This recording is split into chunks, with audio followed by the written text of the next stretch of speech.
Magandang hapon sa atin mga kabakyard. Time check tayo ngayon. Ang oras po ay 1:56 ng hapon. Kaya tirik talaga yung araw dito.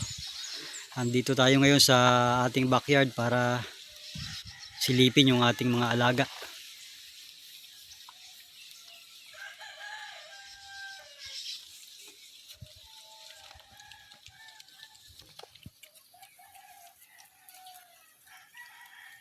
Marami-rami na sila rito.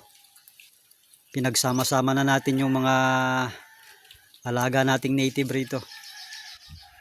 Ang binukod na lang natin dito yung dalawang hyper labiik.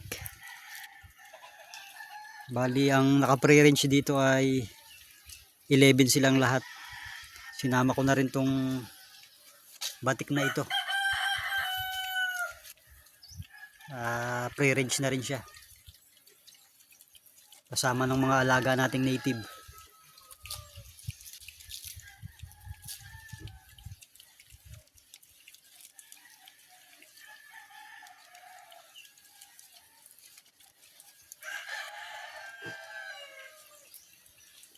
Tirik na tirik yung araw ngayon.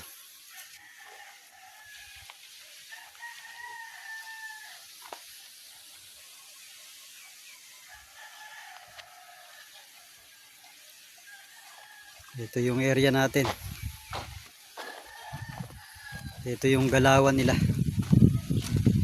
Medyo malaki-laki rin naman ang galawan nila. Kaya patakbo-takbo lang sila rito. Yan, puro nakabakod po yan. Paikot. Hanggang dito. Nakabakod po yan.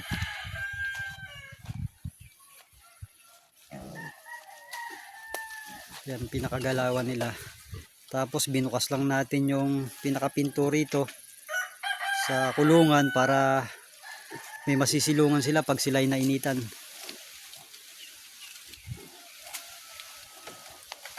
$11 pieces po lahat ito sila na naka-pre-range dito. Ang babae rito ay 6 na piraso. Yung 4 naman ay panglitsunin, puro mga kapon. At yung isa naman dito ay lalaki na gagawin nating barako. Para iyan na yung kakasta sa kanila. Itong batik na to baka pa-AI ang gawin ko rito. Kasi may dugong hybrid na to. Halos 1/4 na lang yung dugong native dyan. Kaya ang plano ko po dyan mga kabakyard ay i-AI ko na lang po siya at tuturukan natin ng hybrid para yung magiging biik niya ay malaki-laki na.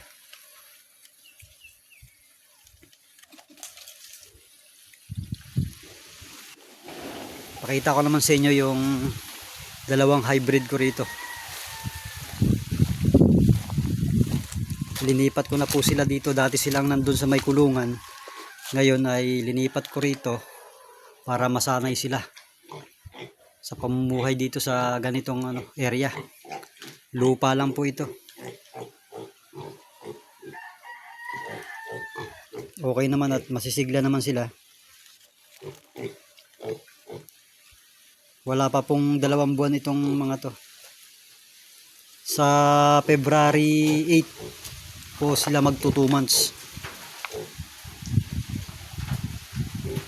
Ito yung kanilang galawan. Malaki masyado to para sa kanila.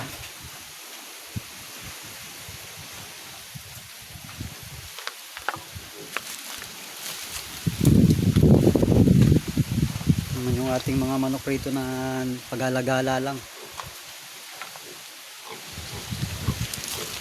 Ito yung ating alaga. Pababait po itong mga to. Kanina ay pinakain ko sila ng dahon ng saging tsaka madre de agua. Hindi naman maselan, malalakas naman din kumain. At sinasabuyan natin sila dito ng feeds na pre-starter. Bukod pa dyan ay nagpapakain tayo sa kanila ng wet feeding na may pre-starter din.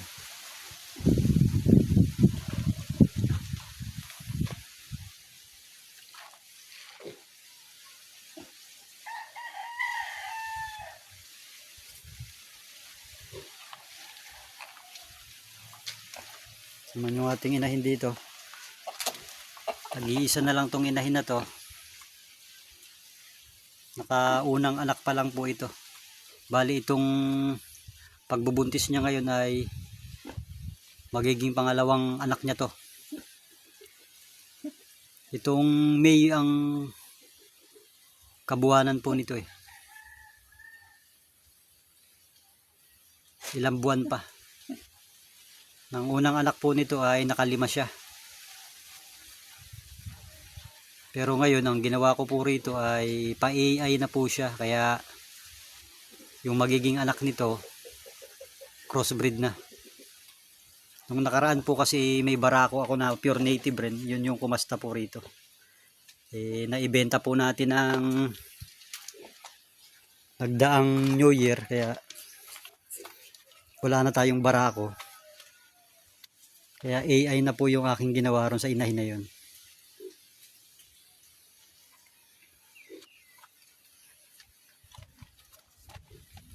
Ganito po kainit dito. Mataas din po tong area na ito eh. Halos bundok. Kaya yung lupa rito pababa. Walang pantay na lupa. Pero hindi naman po masyadong matarik.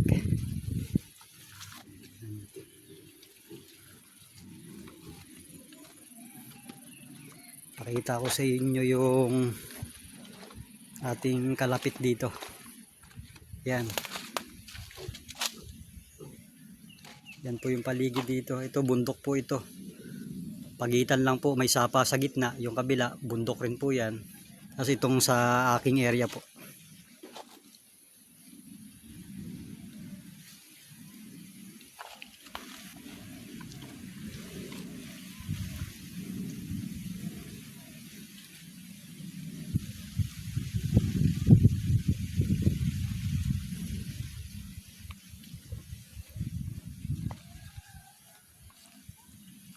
Sa susunod po ay pagka magkaroon ng budget ay gagawa tayo ng kulungan dito, yung maayos na kulungan na para sa kanila, lalo na sa ating mga hybrid,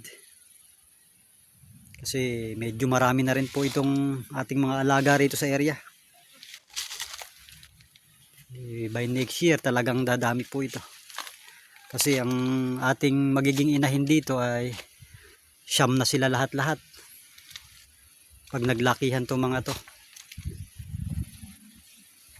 Kaya kailangan na natin mag-unti-unting mag-ayos ng kulungan dito.